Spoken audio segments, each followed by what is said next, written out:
कि अब देखते हैं WBC डिसऑर्डर्स के बारे में।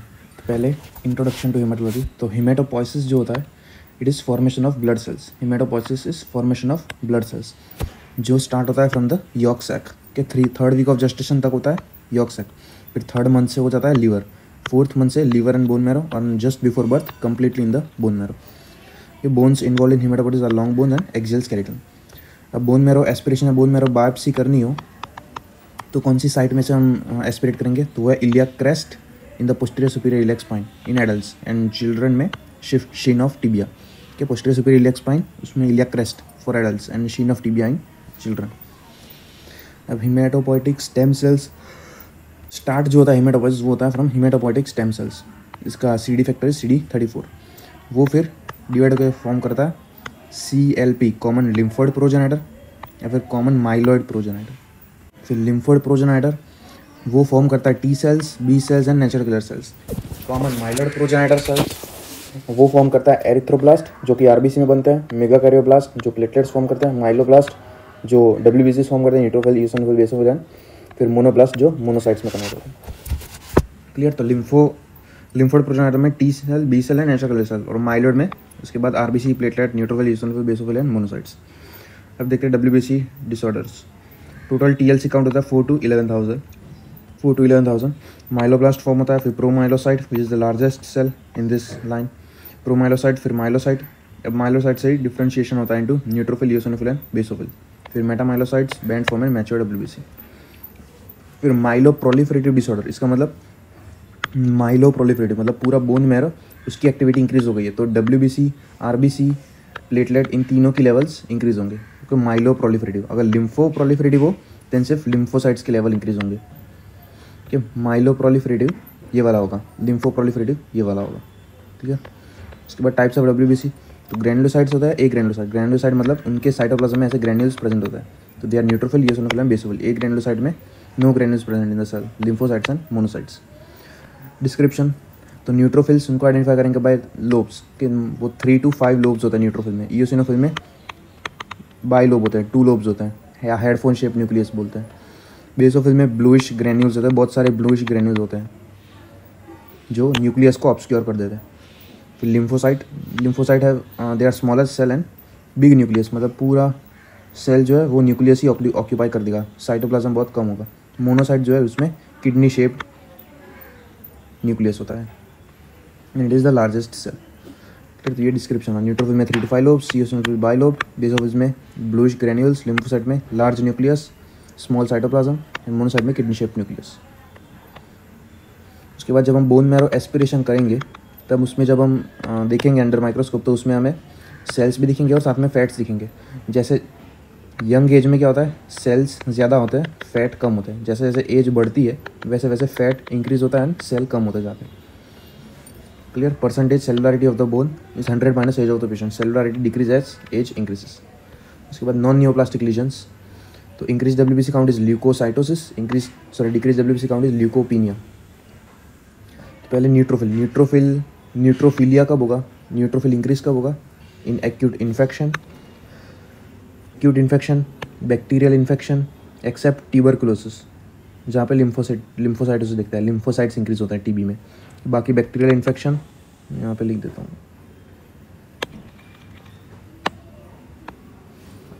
Acute infection then all the bacterial infection except TB जहाँ पे लिम्फोसाइटोसिस देखने को मिलता है।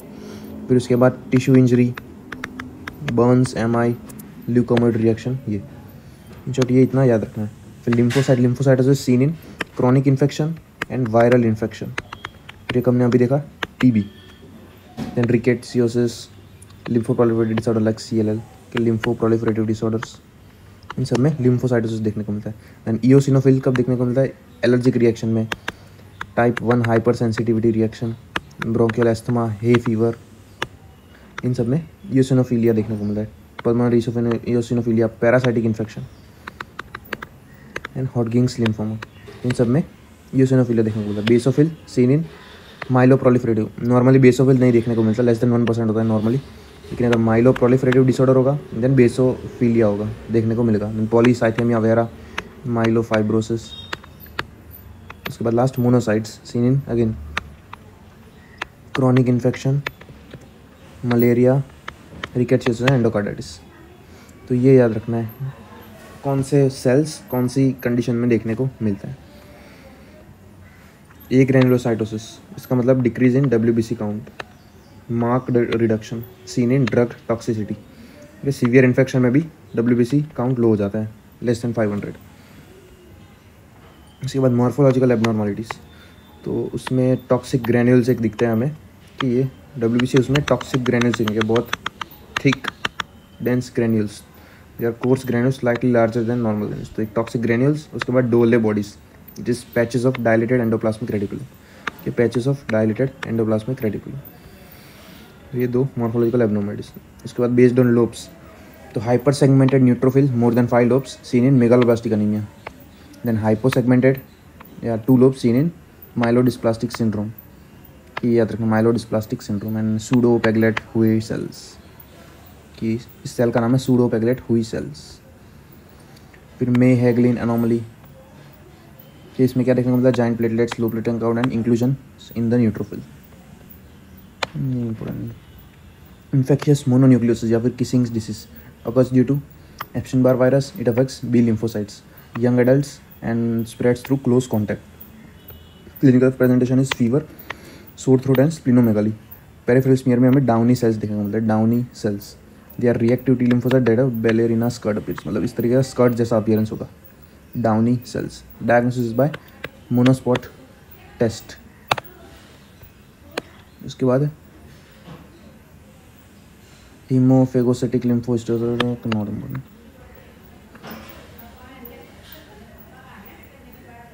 उसके बाद नियोप्लाज्म्स ऑफ WBC, तो ल्यूकेमिया होता है, लिम्फोमा। ल्यूकेमिया मतलब WBC रिलेटेड, तो वो पेरिफेरल ब्लड में और बोन मैरो में देखने को मिलेगा। It will affect the peripheral blood and bone marrow.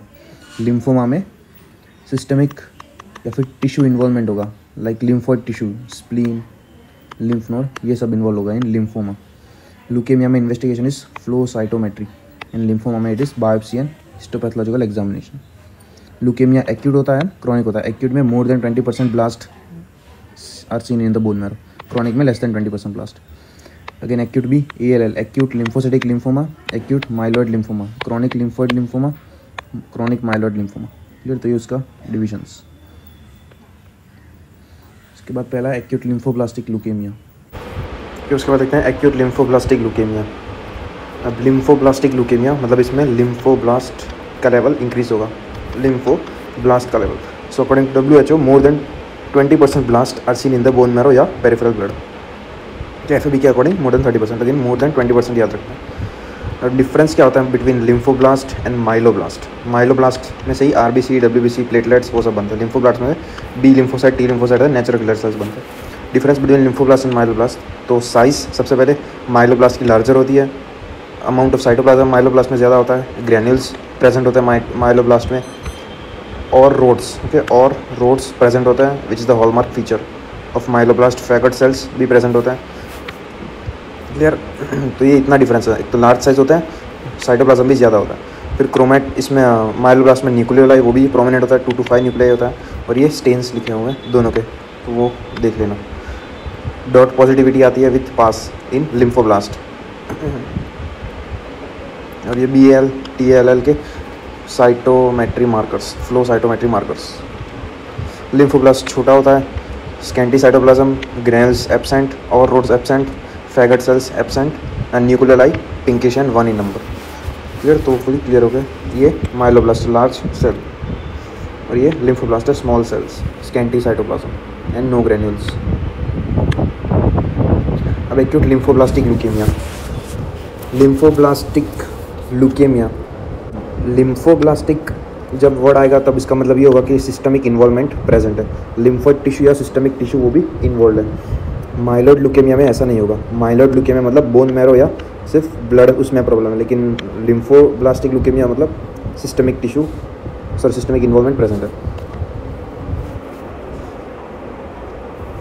Presentation क्या होगा, pallor, fatigue due to decrease HB, HB decrease होगा। Then increase risk of infection due to decreased WBC, bleeding tendency due to decrease platelet, के सब decrease होगा। Hepatosplenomegaly दिखेगा, hepatosplenomegaly, then bone pain, sternal tenderness होगी। इसका मतलब systemic involvement है due to periosteal expansion. फिर can involve CNS, testis, spleen, lymph node. Clear, it's the differentiating factor from AML. AML में ऐसा सिस्टमिक इन्वॉल्वमेंट नहीं होगा। अब classification of ALL based on morphology of the blast. तो ALL L1, L2 and L3। L1 is most common, best prognosis होता है। And blast कैसा होता है? Small homogeneous blast having scanty cytoplasm and no nucleoli. कि no nucleoli, ये important factor है। Small homogeneous blast, homogeneous मतलब they have same size and shape, blast that have same size and shape, इसमें no nucleoli होगा। L2 में moderately common, moderate prognosis, large heterogeneous blast and prominent nucleoli. L3 में least common, worst prognosis, blue cytoplasm and इसमें vacuoles present होते हैं, also known as Burkitt lymphoma like. फिर दूसरा WHO classification BALL and TALL। BALL is most common, children में होता है, tissue involvement is absent. ठीक है, BALL में tissue involvement is absent, mediastinal involvement absent, जबकि TLL में टिश्यू इन्वॉल्वमेंट होता है, मीडिएशनल इन्वॉल्वमेंट भी होता है। फिर loss of function mutation, genes के नाम याद रखें तो वो रखना है। इस BALL में लॉस ऑफ फंक्शन म्यूटेशन होता है, इसमें गेन ऑफ फंक्शन म्यूटेशन होता है। Better prognosis BALL and T में poor prognosis. Investigation of choices flow cytometry. के ल्यूकेमिया में क्या था? Flow cytometry. लिम्फोमा में था histopathological examination and biopsy. CBC में HB डिक्रीज, TLC डिक्रीज या increase, platelet count decrease, peripheral smear में मोर देन 20% लिम्फोब्लास्ट। फिर बोन मैरो एस्पिरेट्स में again more than 20% lymphoblast and lymphoblast look like hand mirror cells. Hand mirror cells इस तरह का appearance होगा। Scanty cytoplasm होगा, coarse chromatin and no nucleoli. Stain में dot positivity होगी with PAS stain, dot positivity with PAS stain. EML M6 में diffuse positivity होगी, इसमें सिर्फ डॉट पॉजिटिविटी, EML6 में डिफ्यूज पॉजिटिविटी। इस तरह से याद रखना। मार्कर्स BALL में CD19, BALL इसमें CD19, 20, 21 एंड TALL में CD1, 2, 3, 5, 7 and 10। Clear.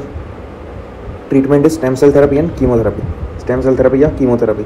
VAPD regime, vincristine, L asparaginase, prednisolone and doxorubicin. Prognostic factor most important. Good prognostic factor क्या होगा? अगर यंग एज होगी, sorry 2 to 9 years of age, females ELL L1 होगा, BALL होगा। अगर systemic involvement नहीं होगा and hyperdiploidy मतलब मोर देन 50 क्रोमोसोम प्रेजेंट होंगे, hyperdiploidy and trisomy 4, 7, 10, blast count less than 1 lakh, के blast count less than 1 lakh. तो ये सारा good prognostic factor. Bad prognosis में age less than 1 year, extremes of age के एकदम young and एकदम old, male blacks, ELL L3, TALL, systemic involvement present, hypodiploidy and T922 के transfer of chromosome 9 to 22, तो ये याद रखना है। And more than 1 lakh blast count. Clear. तो ये prognostic factor of ELL।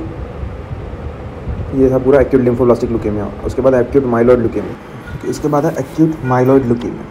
As is 15 to 40 years. Clinical presentation almost similar to acute lymphoblastic leukaemia. तो pallor, fatigue due to decrease haemoglobin, then increase risk of infection due to decrease TLC, bleeding tendency like PTK, purpura due to decrease platelets and hepatosplenomegaly. एक चीज़ कि इसमें systemic involvement, CNS, testis, lymph node they are not involve. ALL में they are involve.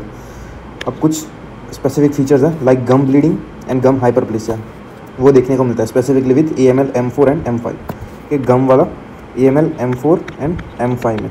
इसके बाद क्लोरोमा क्या है? It is again soft tissue involvement in AML। Okay, most commonly site is orbit, तो पेशेंट प्रेजेंट्स विथ प्रोप्टोसिस, तो ये क्लोरोमा, ये हम आगे देखेंगे। It is most commonly associated with AML M2। फिर उसके बाद है DIC more common with AML M3।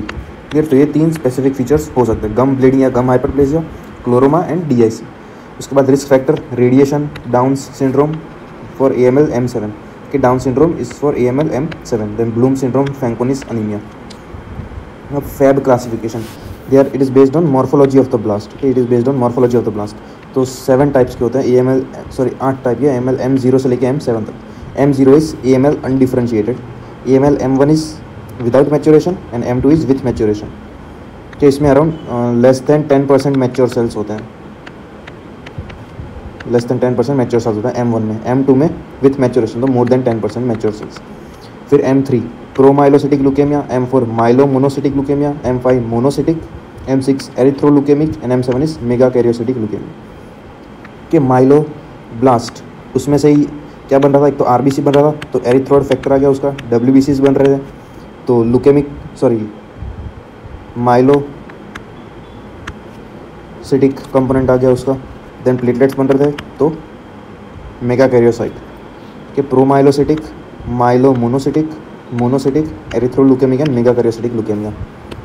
फिर तो ये होपफुली क्लियर होगा based on morphology of the plants, तो ये सिंपली याद रखना है। एक्सेप्शन अब एक एक करके AML के बारे में देखते हैं। AML M0 it is MPO negative, बाकी सारे AML they are MPO positive. MPO myeloperoxidase enzyme, MPO positive होते हैं, बाकी सारे M0 जो है क्योंकि वो अनडिफरेंशिएटेड है इसलिए इट इज़ MPO नेगेटिव। फिर AML M1 less than 10% mature cell, AML M2 more than 10% mature cells and is associated with T821 translocation, T821 translocation और कौन से gene, run X1 and run XT1, run X1 and run XT1 and it is most common AML associated with chloroma, ये हमने देखा था। क्लोरोमा में M2 आता है, CM2। क्लोरोमा क्या है, this also known as granulocytic sarcoma या फिर माइलोब्लास्टोमा। माइलोब्लास्टोमा इसलिए क्योंकि AML के साथ एसोसिएटेड है, ग्रैनुलोसिटिक क्योंकि माइलोब्लास्ट में ग्रैन्यूल्स प्रेजेंट होता है, एंड सार्कोमा इसलिए क्योंकि इसमें सॉफ्ट टिश्यू इन्वॉल्वमेंट होता है। Sarcoma it is a soft tissue tumour, तो इसलिए इसका नाम है ग्रैनुलोसिटिक सार्कोमा या फिर myeloblastoma. It is soft tissue involvement of AML, it is MPO positive, कि MPO पॉजिटिव है, it has greenish colour, MPO positive में ग्रीनिश कलर आता है। Most common site is orbit, patient present with proptosis, कि proptosis होगा patient को। And इसमें एक स्पेसिफिक सेल देखने को मिलता है आर्बिस्कॉव सेल, कि आर्बिस्कॉव cell which is monocytes which are present in chloroma, कि आर्बिस्कॉव सेल्स। क्लियर, तो ये AML M0 M1 and M2 देख लिया हमने। इसके बाद M3 इसमें कौन सी ट्रांसलोकेशन है, ऊपर M2 में थी 821, इसमें है T1517। 15 is for PML gene, promyelocytic gene, and 17 is RARA gene, retinoic acid receptor alpha, तो इसकी ट्रांसलोकेशन होती है T1517। And PML RARA fusion होगा, PML रारा फ्यूजन। अब RARA required for vitamin A formation, तो ये जीन का fusion हो गया, ट्रांसलोकेशन हो गया, तो फिर विटामिन A लेवल्स डिक्रीज होंगे and vitamin A is required for conversion of promyelocyte to myelocyte, तो ये कन्वर्जन जो है वो नहीं होगा, इसकी वजह से इंक्रीज नंबर ऑफ प्रोमाइलोसाइट्स होंगे, इसे हम कहते हैं एक्यूट प्रोमाइलोसिटिक ल्यूकेमिया। ये प्रोमाइलोसाइट्स इंक्रीज होंगे इसलिए एक्यूट प्रोमाइलोसिटिक ल्यूकेमिया। अब सम प्रोमाइलोसाइट्स दे हैव मोर ग्रेन्यूल्स, अगर हम देखे थे माइलोब्लास्ट में ग्रेन्यूल्स प्रेजेंट होते हैं। अब ये ग्रेन्यूल्स क्या होते हैं, कोई केस में फ्यूज़ हो जाते हैं और एक रॉड लाइक स्ट्रक्चर बनाते हैं, उसे कहते हैं और rods. Is the morphological hallmark of myeloblast के और रॉड्स। सो एक तो M3 में AML M3 कि उसमें एक तो ये और रॉड्स देखने को मिलता है, दूसरा क्या होता है, ये और रॉड्स जो है बहुत सारे और रॉड्स फॉर्म हो जाएंगे तो ये क्रिस क्रॉस पैटर्न फॉर्म कर देंगे, तो उसे हम कहते हैं फैगोट सेल्स। तो ये Auer rods and faggot cells they are specific features for M3। फिर ये इमेज में दिख नहीं रहा है, ये देख सकते हो, ये क्रिस क्रॉस पैटर्न फॉर्म होंगे और ये एक और रॉड है, तो ये M3 में देखने को मिलता है और क्लोरोमा में देखने को, क्लोरोमा M2 में। अब इनमें से जो कोई ग्रैन्यूल्स जो होते हैं दे कंटेन प्रोकोएगुलेंट मटेरियल। अब ये जो ग्रैन्यूल्स जब ब्रेक होंगे तो ये प्रोकोएगुलेंट मटेरियल रिलीज होगा ब्लड में और इसकी वजह से DIC होगा, ये उसकी वजह से DIC होगा। DIC associated with M3, clear, हमने देखा था DIC एसोसिएटेड विथ M3। तो M0 में क्या, M1 में क्या, M2 में और M3 में क्या स्पेसिफिक फीचर्स है वो देख लिया हमने। ट्रीटमेंट ऑफ AML M3 थोड़ी सी अलग है, इसमें विटामिन A लेवल कम होता है तो हम ऑल ट्रांस रेटिनोइक एसिड देंगे या फिर आर्सेनिक ट्राइऑक्साइड, के ऑल ट्रांस रेटिनोइक एसिड या arsenic trioxide. And AML M3 has best prognosis, तो AML M3 क्लियर हो गया होगा। इसके बाद AML M4 and M5। M4 and M5 क्या था, माइलोमोनोसिटिक एंड मोनोसिटिक, तो इसमें मोनोसाइट्स के लेवल इंक्रीज होंगे, क्योंकि मोनोसाइट भी माइलोब्लास्ट से ही फॉर्म हो रहा था। सो इसमें टिश्यू इन्वॉल्वमेंट होता है, कि टिश्यू इन्वॉल्वमेंट इस सीन M4 एंड M5 में हमने देखा था। M4 M5 में गम हाइपरप्लेजिया, गम ब्लीडिंग देखने को मिलता है, गम इन्वॉल्वमेंट। स्किन इन्वॉल्वमेंट भी होगा तो उसे हम कहते हैं leukaemia cutis. And M4 and M5 they are NSE positive, non specific esterase positive, क्योंकि ये मोनोसाइट्स के लिए होता है, तो इसमें मोनोसाइट्स का लेवल इंक्रीज होंगे तो they are NSE positive, non specific esterase. And AML M4 associated with inversion of chromosome 16, inversion of chromosome 16, यह है M4 के लिए कि 4 4 16 इस तरीके से याद रखना है M4। इसके बाद AML6 के इतना बड़ा नहीं, also known as Di Guglielmo disease, और it shows diffuse positivity with PAS. ALL it shows dot positivity, AML-M6 show diffuse positivity with PAS time. फिर AML7 एक तो लीस्ट कॉमन टाइप है, AML7 is the least common type associated with Down syndrome, ये याद रखना है AML7 associated with Down syndrome. अब AML-M7 क्या था, मेगा कैरियोसाइटिक ल्यूकेमिया, तो इसमें मेगा कैरियोसाइट्स प्रेजेंट होंगे ज़्यादा। वो क्या सिक्रेट करता है, PDGF it is responsible for fibrosis, तो platelet derived growth factor responsible for fibrosis. अब ये ज़्यादा रिलीज होगा तो बोन मैरो में फाइब्रोसिस करवाएगा, इसे कहते हैं माइलोफाइब्रोसिस होगा इन AML-M7। अब माइलोफाइब्रोसिस होगा तो जब हम बोन मैरो एस्पिरेशन करेंगे तो उसमें ड्राई टैप दिखेगा, क्लियर, तो उसमें हमें ड्राई टैप दिखेगा on bone marrow aspiration, clear. And markers they are CD41 and CD61, clear. तो ये हमने सारे AML देख लिए, स्पेसिफिक फीचर्स उनके बारे में। उसके बाद WHO क्लासिफिकेशन, तो उसके अकॉर्डिंग 4 AML है। AML with recurrent genetic abnormality, AML with MDS myelodysplastic syndrome like features, AML with therapy related, and AML NOS not otherwise specified. Recurrent genetic abnormality, तो जो भी हमने ट्रांसलोकेशन वाले देखे वो इसमें आएंगे। तो AML with T1821 translocation, RUNXT1 जो AML-M2 में था, फिर T1517 जो रारा फ्यूजन वो AML-M3 था, AML with inversion 16 okay, chromosome 16 जो था M4 तो 4/16 वाला। और एक चीज़ में याद रखने की, इट इज़ एसोसिएटेड विद इओसिनोफीलिया, कि AML-M4 एसोसिएटेड विद इओसिनोफीलिया, क्लियर। और ये CFBA मेंबर फ्यूजन, तो ये पहला AML हो गया। उसके बाद दूसरा AML with MDS like feature and AML with therapy related, तो they both have poor prognosis. फिर AML नॉट अदरवाइज स्पेसिफाइड, इससे कहते हैं waste basket category. Waste basket category it includes all the AML except promyelocytic leukaemia, तो except promyelocytic जो M3 था सिर्फ वो ही नहीं आएगा, बाकी सारे AML इसमें आ जाएंगे, क्लियर। तो ये WHO क्लासिफिकेशन था। इसके बाद lab diagnosis, HB decrease, TLC increase या डिक्रीज, प्लेटलेट्स भी डिक्रीज, पेरिफेरल स्मीयर शोज मोर than 20% myeloblast, bone marrow aspiration against show मोर देन 20% माइलोब्लास्ट। माइलोब्लास्ट के फीचर क्या होंगे, तो मॉडरेट साइटोप्लाज्म होगा, ग्रेन्यूल्स प्रेजेंट होंगे, स्मूथ होमोजेनस क्रोमैटिन होगा एंड प्रोमिनेंट न्यूक्लियोलाई होगा, मॉडरेट साइटोप्लाज्म। तो ये AML का डायग्नोसिस। देन स्टेन आगे हमने देखे थे बेसिक्स में, MPO पॉजिटिव होता है, myeloperoxidase positive, then NSE positive जो मोनोसिटिक था वो NSE positive, and SBB Sudan black B positive. तो ये MPO, NSE and Sudan black positive, ये स्टेन्स है। Marker CD13, 33, 117 and myeloperoxidase, clear. तो ये डायग्नोसिस। अब एक्सेप्शन हमने देखा कि मोर देन 20% माइलोब्लास्ट होने चाहिए, लेकिन ऐसे कौन से केस में जहाँ अगर लेस देन 20% माइलोब्लास्ट हो तो भी डायग्नोसिस AML। तो अगर पेशेंट हैज़ ट्रांसलोकेशन 8, 21, 15, 17 जो आगे हमने देखे, एंड इन्वर्जन 16, तो ये 3 चीज़ें अगर प्रेजेंट हो तो भी हम कहेंगे कि AML इज पॉजिटिव, सॉरी मतलब diagnosis AML, even if less than 20% myeloblast present है तो भी, क्लियर। तो ये जो थे ट्रांसलोकेशन अगर प्रेजेंट होंगे जेनेटिक एबनॉर्मलिटी तो भी हम कहेंगे कि AML प्रेजेंट है, अब even if less than 20% myeloblast are present, clear. तो ये ALL के, तो लिम्फोब्लास्ट में central cytoplasm, no cross granules, coarse chromatin है, इनकॉन्स्पिशियस न्यूक्लियर। ट्रीटमेंट, एक तो पहली स्टेम सेल थेरेपी, AML-M3 के लिए हमने देखी, ऑल ट्रांस रेटिनोइक एसिड या arsenic trioxide. Investigation of choice for all leukaemia it is flow cytometry except for AML-M3 प्रोमाइलोसिटिक, उसमें fish analysis is the investigation of choice, fish analysis के for AML-M3, बाकी सबके लिए फ्लो साइटोमेट्री। अब by phenotypic leukaemia, तो ऐसे blast which show dual marker positivity, both lymphoid and both myeloid and lymphoid marker दोनों positive, तो उसे कहते हैं बाई फिनोटिपिक ल्यूकेमिया। दोस्तों ये था एक्यूट माइलॉइड ल्यूकेमिया के बारे में। कि उसके बाद देखते हैं माइलॉइड डिसऑर्डर्स। तो myeloid disorder it comprises of AML जो हमने देख लिया, then myeloproliferative disorder, myelodysplastic syndrome, myeloproliferative neoplasms and myelodysplastic syndromes और कुछ अदर। तो myeloproliferative neoplasm it includes CML, polycythaemia vera, essential thrombocytosis and myelofibrosis. तो हम एक एक करके ये देखेंगे माइलोप्रोलिफरेटिव नियोप्लाज्म। अब माइलोप्रोलिफरेटिव नियोप्लाज्म में इन चारों में कुछ कॉमन फीचर्स होते हैं। तो पहला है पैन माइलोसिस। पैन माइलोसिस मतलब RBC, WBC, प्लेटलेट इन तीनों के लेवल इंक्रीज होंगे, तो इट इज़ पैन माइलोसिस।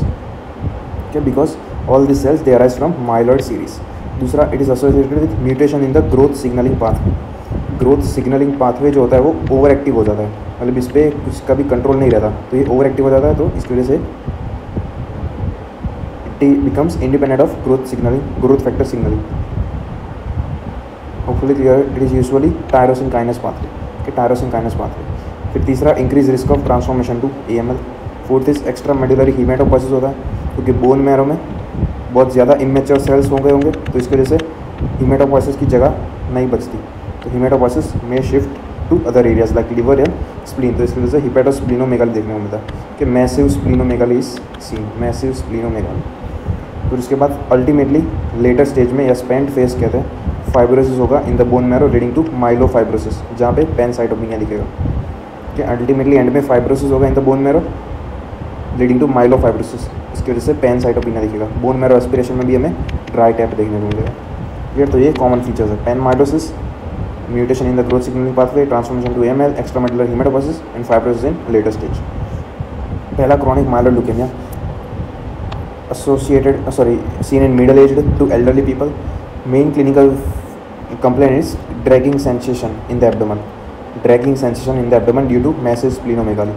कि ये क्लिनिकल फीचर होता है main, dragging sensation in the abdomen, वो होता है ड्यू टू मैसिव स्प्लीनोमेगाली या हिपेटोमेगाली भी हो सकता है। Other cause of massive splenomegaly, malaria, kala azar, myeloproliferative disorder, CML, PCV, myelofibrosis, storage disease like Gaucher's disease and hairy cell leukaemia. तो इन कंडीशंस में मैसिव स्प्लीनोमेगाली देखने को मिलता है। अब पैथोजेनेसिस ऑफ CML, तो 95% केसेस में T922 ट्रांसलोकेशन देखने को मिलता है। T922 ट्रांसलोकेशन देखने को मिलता है, इसका मतलब क्या, 9th क्रोमोसोम में ABL जीन होता है और 22 क्रोमोसोम में BCR जीन होता है, तो ये आपस में इंटरचेंज हो जाता है, ट्रांसलोकेशन होता है। और ये जो नया क्रोमोसोम बना, new 22 chromosome, it is known as Philadelphia chromosome, Philadelphia chromosome. So T922, so BCR ABL fusion होगा। अब इसकी वजह से क्या होगा, एक्टिवेशन होता है टायरोसिन काइनेस, तो tyrosine kinase growth signalling pathway जो है वो हाइपर एक्टिव हो जाएगा। It will become independent of growth factor. पहले तो क्या होता था, ग्रोथ फैक्टर आता था, फिर ये पाथवे को एक्टिवेट करता था, उसके बाद ग्रोथ होता था, लेकिन टायरोसिन काइनेस अब डायरेक्टली एक्टिवेट हो जाएगा, becomes independent of growth factor, तो ये हाइपर एक्टिव हो जाएगा। तो ऑटो एक्टिवेशन होगा, माइलोप्रोलिफरेशन होगा लीडिंग टू CML के normal chromosome 9 ABL and normal chromosome 22 BCR gene, ये इंटरचेंज होगा। सो ये जो नया क्रोमोसोम 22 बना, it is Philadelphia chromosome, BCR ABL fusion, यार फिलाडेल्फिया क्रोमोसोम। अब ये T922 ये ट्रांसलोकेशन हमें एक तो CML में दिखता है और दूसरा एक्यूट लिम्फोब्लास्टिक ELL में भी दिखता है। अगर ELL में ये ट्रांसलोकेशन प्रेजेंट है, then it has bad prognosis. CML में इट मीन्स गुड प्रोग्नोसिस, कि गुड या नॉर्मल प्रोग्नोसिस, लेकिन ELL में it is bad prognosis. Treatment के लिए हम टायरोसिन काइनेस इनहिबिटर देंगे लाइक इमैटिनिब मिसाइलेट, जो सिम्टोमेटिक रिलीफ प्रोवाइड करेगा। But definitive treatment is stem cell therapy, stem cell transplantation. ये इमैटिनिब हम जिस्ट ट्यूमर में भी दे सकते हैं या देते हैं। ELL में भी मैंने बताया ये ट्रांसलोकेशन देखने को मिलता है, it has very bad prognosis. अब फेजेस ऑफ CML, तो 3 फेज होता है, chronic phase, accelerated phase and blast crisis. अब ये डायग्नोस्टिक क्राइटेरिया है अकॉर्डिंग टू WHO। तो ब्लास्ट काउंट लेस देन 10%, तो it is chronic phase. Blast count more than 20%, then it is blast crisis. कि blast crisis में blast count is more than 20% and इसमें extra medullary blast proliferation भी देखने को मिलता है। क्लियर, ये 2 फेज हो गए। और उसके बीच में एक्सेलरेटेड फेज, इसमें ब्लास्ट काउंट 10 to 19% होता है, basophilia more than 20%, massive splenomegaly, increase TLC, persistent thrombocytopenia, persistent thrombocytosis which is unresponsive to therapy। Okay, thrombocytopenia, thrombocytosis कुछ भी हो सकता है। क्लियर, बेसोफिलिया ये याद रखना, बेसोफिलिया मोर देन 20%, क्योंकि माइलो प्रोलिफरेटिव डिसऑर्डर, तो बेसोफिल भी इंक्रीज हो जाएंगे। तो ये बहुत कंडीशन में देखने को मिलता है, लेकिन ये CML में देखने को मिलता है, बेसोफिलिया मोर देन 20%। क्लियर, तो ये डायग्नोस्टिक क्राइटेरिया था, chronic phase, accelerated phase and blast crisis. फिर लैब डायग्नोसिस ऑफ CML, तो पहले हम CBC करेंगे, उसमें RBC नॉर्मल होगा, क्योंकि ये ट्रांसलोकेशन में it affects myeloid and megakaryocytic cells, erythroid cells को अफेक्ट नहीं करता। So HB and RBC count remain normal. Elevated TLC के बहुत ज़्यादा एलिवेटेड होंगे, ओके, WBC बहुत ज़्यादा एलिवेटेड होंगे, प्लेटलेट भी बहुत ज़्यादा एलिवेटेड होंगे। TLC more than 40,000 and platelet around 6 lakhs। तो ये CBC की फाइंडिंग। पेरिफेरल स्मीयर में हमें इमेच्योर सेल्स दिखेंगे, इमेच्योर रैपिडली डिवाइडिंग सेल्स, क्योंकि क्या होगा, नॉर्मल ये बोन मैरो में प्रेजेंट होता है। अब bone marrow is filled with this immature cells, तो ये क्या करेंगे, पेरिफेरल ब्लड में आना स्टार्ट हो जाएंगे और इसकी वजह से हमें पेरिफेरल स्मीयर में भी ये इमेच्योर रैपिडली डिवाइडिंग सेल्स देखने को मिलेंगे, like promyelocytes, myelocyte, band form neutrophils and basophil. Basophil most important, can be seen in the peripheral smear, so it gives appearance of bone marrow. Okay, peripheral smear में भी हमें bone marrow जैसा appearance दिखेगा। इसे हम कहते हैं college girl या गार्डन पार्टी अपीयरेंस, इसलिए क्योंकि बहुत सारे प्रिकर्सर्स देखने को मिलता है, प्रिकर्सर्स ऑफ मैच्योर सेल्स देखने को मिलता है, myelocyte, band form neutrophil, promyelocyte etcetera, तो इसलिए गार्डन पार्टी या कॉलेज गर्ल अपीयरेंस। CLL में उल्टा होता है, ओनली लिम्फोब्लास्ट प्रोलिफरेशन होता है, तो इसमें सिर्फ लिम्फोब्लास्ट देखने को मिलता है या मैच्योर लिम्फोसाइट्स के पेरिफेरल स्मीयर में लिम्फोसाइट्स देखने को मिलता है, तो इसे कहता है कॉन्वेंट गर्ल, मतलब सब एक जैसे। कॉलेज गर्ल में अलग अलग ड्रेस पहन के आती है सब गर्ल्स, तो इसलिए college girl appearance. Convent girl में सब एक जैसा यूनिफॉर्म पहन के आएंगे, मतलब एक टाइप के सेल्स देखने को मिलेंगे CLL में, इसलिए convent girl appearance in CLL, college girl या garden party appearance in CML। तो होपफुली क्लियर हो गया होगा ये पेरिफेरल स्मीयर की फाइंडिंग। फिर बोन मैरो एस्पिरेट, उसमें एक तो increase myeloid erythroid ratio, then dwarf megakaryocyte. Normally megakaryocyte वो बहुत ज़्यादा साइज़ के होता है, लेकिन due to lack of space वो छोटे हो जाएंगे, उनकी साइज़ छोटी हो जाएगी। सो ड्वार्फ मेगाकैरियोसाइट, सी ब्लू हिस्टियोसाइट जिसमें साइटोप्लाज्म ब्लू कलर का होगा, sea blue histiocyte and pseudo Gaucher cell.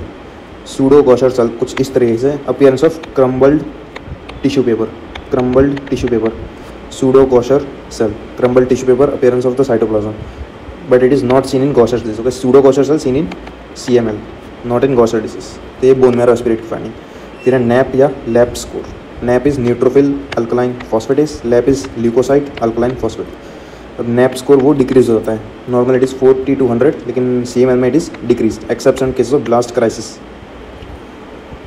Clear, हम नैप स्कोर देंगे, नैप स्कोर डिक्रीज होता है। Decrease NAP score in seen in, एक तो ये CML, then paroxysmal nocturnal haemoglobinuria PNH, दूसरा तीसरा माइलोडिस्प्लास्टिक सिंड्रोम। ये 3 केसेस में डिक्रीज नैप स्कोर देखने को मिलता है। Increase NAP score seen in myeloproliferative neoplasms except CML।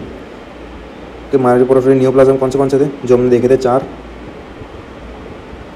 CML, PCV, essential thrombocytosis and myelofibrosis. तो सिर्फ CML में नैप स्कोर इज डिक्रीज, बाकी सब में नैप स्कोर इज इंक्रीज्ड। कि फिर infection, stress, pregnancy and leukaemoid reaction, तो ये नैप स्कोर के बारे में। उसके बाद ultimately investigation of choices, FISH assessment, fluorescent immunohisto ऐसा कुछ है, फिश असेसमेंट, जिसमें हमें ट्रांसलोकेशन देखने को मिलता है T9 to 22, ट्रांसलोकेशन देखने को मिलता है, इससे डायग्नोसिस कंफर्म होता है। FISH assessment is the investigation of choice. Treatment is ultimately stem cell therapy, symptomatic relief के लिए इमीटेनिब मिसाइलेट। फिर तो ये CML के बारे। अब difference between leukaemoid reaction and CML, तो इटियोलॉजी ल्यूकोमोइड रिएक्शन इन्फेक्शन में देखने को मिलता है, CML is a myeloproliferative neoplasm. Translocation इसमें एब्सेंट होता है, इसमें प्रेजेंट। मैसिस्टेमेटिकली CML में दिखती है, इसमें नहीं दिखती। बेसोफिलिया CML में दिखता है, इसमें नहीं दिखता। सूडोगॉशर सेल CML में दिखता है, इसमें नहीं दिखता। नैप स्कोर इसमें एलिवेटेड होता है, इसमें डिक्रीज होता है। ट्रीटमेंट ल्यूकोमोइड में एंटीबायोटिक्स, इसमें imatinib mesylate and stem cell therapy. TLC count leukaemoid में लेस देन 50,000, इसमें मोर देन 50,000। क्लियर, तो ये था CML के बारे में। उसके बाद है पॉलीसाइथेमिया वेरा। उसके बाद दूसरा myeloneoplastic neoplasm, it is polycythaemia vera. Diagnostic criteria, newer diagnostic criteria 2014 का। तो major criteria and minor criteria. Minor criteria में एक चीज़ आती है, subnormal serum erythropoietin level, मतलब सीरम एरिथ्रोपोइटिन लेवल वो डिक्रीज होगा। क्लियर, ये एक माइनर क्राइटेरिया। मेजर क्राइटेरिया में HB एलिवेटेड होगा, more than 16 for male, 16 for women, या फिर haematocrit more than 49 in man, 48 in women. तो ये पहला हीमोग्लोबिन लेवल। दूसरा बोन मैरो ट्राइलिनिएज माइलोप्रोलिफरेशन, मतलब ट्राइलिनिएज WBC RBC प्लेटलेट उनका proliferation, myelo proliferation with pleomorphic megakaryocytes, pleomorphic megakaryocytes. यार ये बोन मैरो की फाइंडिंग। उसके बाद तीसरा है प्रेजेंस ऑफ JAK2 म्यूटेशन। तो JAK2 स्टेट पाथवे जो है which is another growth pathway.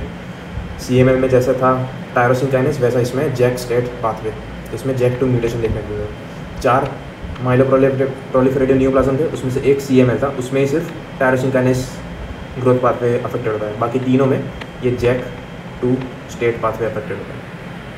Clear, तो ये major and minor criteria. Major में ये 3 है एंड माइनर में 1-2 low serum erythropoietin level. JAK2 STAT pathway is the most common to be muted in PCV। Clinical features: increased HB, causes stasis and neurological abnormalities, then increased TLC, cause itching, pruritus after hot water bath. मतलब इसमें eosinophil basophil सब elevated होंगे, तो फिर granules में से histamine release होगा after hot bath, तो इस वजह से itching, severe itching, intense itching या प्लूराइटिस देखने को मिलेगा। Clear? Itching, flushing, then high platelet count, जिसकी वजह से bleeding tendency, hepatosplenomegaly, erythropoietin is low and JAK two STAT analysis. तो ये क्लिनिकल फीचर्स होंगे। तो ये था primary polycythaemia vera. Secondary polycythaemia vera seen in smokers, people living in high altitude and COPD patients. Difference क्या है दोनों में कि सेकेंडरी पॉलीसाइथेमिया में सीरम एरिथ्रोपोइटिन लेवल वो लो होता है, प्राइमरी में वो इसमें एलिवेटेड होता है, सेकेंडरी में एलिवेटेड होता है, प्राइमरी में लो होता है या फिर नॉर्मल होता है। नॉर्मल नहीं होता, कभी भी लो होता है। और treatment for polycythaemia vera is phlebotomy. Clear? तो ये पॉलीसाइथेमिया वेरा। उसके बाद है एसेंशियल थ्रोम्बोसाइटोसिस। इतना इंपॉर्टेंट नहीं है, इसमें sustain increase of platelet count more than 4.5 lakh, then exclusion of other myeloproliferative neoplasms, then megakaryocytic hyperplasia proliferation on bone marrow biopsy. Megakaryocytes का अपीयरेंस इसमें स्टैग हॉर्न अपीयरेंस होता है on bone marrow biopsy and presence of JAK two mutation या any other mutations. Clinical features में increase platelet, तो clogging of small arteries, throbbing pain, then paraesthesia due to increase platelet count and transient ischaemic attacks. उसके बाद है myelofibrosis. Myelofibrosis, इसमें भी major and minor criteria. Major में 3 है। पहला atypical megakaryocytic hyperplasia with reticulin या कोलेजन फाइब्रोसिस। तो माइलोफाइब्रोसिस मतलब फाइब्रोसिस देखने को मिलता है इन द बोन मैरो। तो ये पहला major criteria, atypical megakaryocytic hyperplasia with reticulin या collagen fibrosis. Second is again exclusion of WHO criteria of again polycythaemia vera, CML, MDS etcetera. And third is JAK two mutation. ये 3 major criteria. Minor में leuko erythroblastosis, elevated serum LDH, anaemia and palpable splenomegaly. तो presence of 3 major या 2 major plus 1 minor, ये diagnosis करता है इस। Clinical feature में elderly में देखने को मिलता है massive splenomegaly and it can occur in age spent phase in the CML। Pathogenesis megakaryocytic hyperplasia दिखता है, तो इसकी वजह से increase platelet derive growth factor होंगे। ये क्या करता है? फाइब्रोसिस करवाता है, दे आर फाइब्रोजेनिक, तो ये फाइब्रोसिस करवाता है बोन मैरो में, इसलिए माइलोफाइब्रोसिस होता है। सो ये बोन मैरो में फाइब्रोसिस हो जाएगा बहुत सारा। तो जब हम बोन मैरो एस्पिरेशन करेंगे तब ड्राई टैप आएगा, कि ड्राई टैप कुछ भी नहीं आएगा on the bone marrow needle, biopsy needle, aspiration needle. तो हमें बोन मैरो बायोप्सी करनी पड़ेगी, कि एस्पिरेशन में अगर ड्राई टैप आता है तो हम बोन मैरो बायोप्सी करेंगे। ब्लड डायग्नोसिस में CBC में पैनसाइटोपिनिया इसलिए क्योंकि फाइब्रोसिस हो गया, तो फिर जो भी मैच्योर सेल्स बने वो पेरिफेरल स्मीयर में नहीं जा पाते, मतलब ब्लड में नहीं जा पाते, इसलिए पैनसाइटोपिनिया, पेरिफेरल स्मीयर में भी पैनसाइटोपिनिया। तो एरिथ्रॉइड सेल्स जो है यहाँ पे जगह नहीं होती, तो वो they take up the shape of tear drop, मतलब टीयर ड्रॉप अपीयरेंस होता है। टीयर ड्रॉप सेल्स कहते हैं या फिर डेक्रोसाइट्स कहते हैं। ठीक, ये डेक्रोसाइट्स बहुत सारे इस तरीके के डेक्रोसाइट्स होते हैं। दूसरा ल्यूको एरिथ्रोब्लास्टिक पिक्चर, मतलब ल्यूको WBC, एरिथ्रो मतलब RBC एंड ब्लास्टिक मतलब इमेच्योर सेल्स। तो lot of WBC precursors, RBC precursors या immature cells are seen in peripheral blood. Clear? तो ये ल्यूको एरिथ्रोब्लास्टिक पिक्चर। तो leuko erythroblastic picture is seen in, एक तो ये माइलोफाइब्रोसिस, दूसरा space occupying lesions of the bone marrow like metastatic cancer and granulomas. फिर bone marrow aspirate, मैंने बताया ड्राई टैप होगा, no material comes on aspiration and condition showing dry tap, एक तो ये myelofibrosis, hairy cell leukaemia, metastatic cancer and AML M7। अगर इसमें dry tap आया तो ना बोन मैरो बायोप्सी करेंगे। उसमें हमें कौन सा स्टेन यूज़ करेंगे? Reticulin stain which is a silver stain, reticulin stain. तो इसमें ब्लैक अपीयरेंस होगा, ब्लैक कलर्ड फाइबर्स दिखेंगे, रेटिकुलिन फाइब्रोसिस, इस तरह से ब्लैक कलर्ड फाइब्रोसिस दिखेगा। फिर तो ये माइलोफाइब्रोसिस। इसके बाद माइलोडिस्प्लास्टिक सिंड्रोम। इसके बाद माइलोडिस्प्लास्टिक सिंड्रोम, इसमें डिस्प्लेसिया होता है in RBC, WBC and megakaryocytic lineage. ये डिस्प्लेसिया, तो डिस्प्लास्टिक सेल्स देखने को मिलता है। Plus there is increase risk of transformation to AML, plus इसमें साइटोपिनिया देखने को मिलता है। ओके, साइटोपिनिया होगा decrease RBC, WBC and platelets. 2 type के होता है, MDS प्राइमरी एंड सेकेंडरी या फिर therapy related. Most common cytogenic anomaly associated with adult MDS, it is deletion of the 5q chromosome. Case adults में it is deletion of the 5 chromosome and in childhood it is monosomy 7। Features of dysplasia, तो डिसग्रेनुलोपोइसिस, मतलब dysplastic ग्रेनुलोपोइसिस, डिसएरिथ्रोपोइसिस and डिसमेगाकैरियोपोइसिस। डिसग्रेनुलोपोइसिस, एक तो ये हमारा normal segmented neutrophil, तो pseudo Pelger Huet anomaly, मतलब bilobed nucleus होता है, मैक्रोसाइटोसिस, क्रोमेटिक क्लम्पिंग, हाइपोग्रेनुलेशन या agranulation, asynchronous maturation of the nucleus and cytoplasm. तो ये डिसग्रेनुलोपोइसिस, मतलब ग्रेनुलोसाइट्स में ये डिफेक्ट देखने को मिलता है। इसके बाद डिसएरिथ्रोपोइसिस, मतलब डिफेक्टिव RBC प्रोडक्शन। तो ये नॉर्मल एरिथ्रोब्लास्ट है, तो nuclear bridging, nuclear lobulation, multiple nuclei, cytoplasmic granules, macrocytic या मेगालोब्लास्टिक चेंजेस, तो ये डिसएरिथ्रोपोइसिस। उसके बाद है डिस मेगा कैरियोपोइसिस, मतलब प्लेटलेट फॉर्मेशन में कुछ डिफेक्ट है, तो ये नॉर्मल मेगा कैरियोसाइट, तो कभी separated single nuclei, micromegakaryocytes, binucleated megakaryocyte around non lobulated mega karyocytes.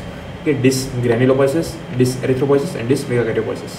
उसके बाद last is Langerhans cells histiocytosis. Histiocytosis मतलब ये डेंड्राइटिक सेल्स को अफेक्ट करता है, तो इसमें there is proliferation of immature dendritic cells associated with BRAF V600E mutation, BRAF V600E mutation in more than 50% cases. Proliferation of immature dendritic cells associated with BRAF V600E mutation. ये uni system होता है and multi system. Multi system में बहुत सारे system involve होता है। Uni system में ये यूनिफोकल हो सकता है और मल्टीफोकल हो सकता है। यूनिफोकल में example is eosinophilic granuloma seen in children. Multifocal में example is Hand Schuller Christian disease. इसमें ट्रायड देखने को मिलता है of exophthalmos, calvarial bone defects and diabetes insipidus. Multi system में example is Letterer Siwe disease, और सिर्फ नाम याद रखना है इन तीनों को। डायग्नोसिस पहले बायोप्सी जब हम करेंगे HP एग्जामिनेशन, उसमें कॉफ़ी बीन न्यूक्लियाई दिखता, तो ये न्यूक्लियस है, उसमें ग्रूव प्रेजेंट होता है, तो ये कॉफ़ी बीन जैसा भी करता है, इसलिए coffee bean nuclei. Coffee bean nuclei is also seen in papillary cancer of the thyroid, Langerhans cell histiocytosis, Brenner's tumour, chondroblastoma and granulosa cell tumour of ovary. Clear? तो ये कॉफ़ी बीन न्यूक्लियाई।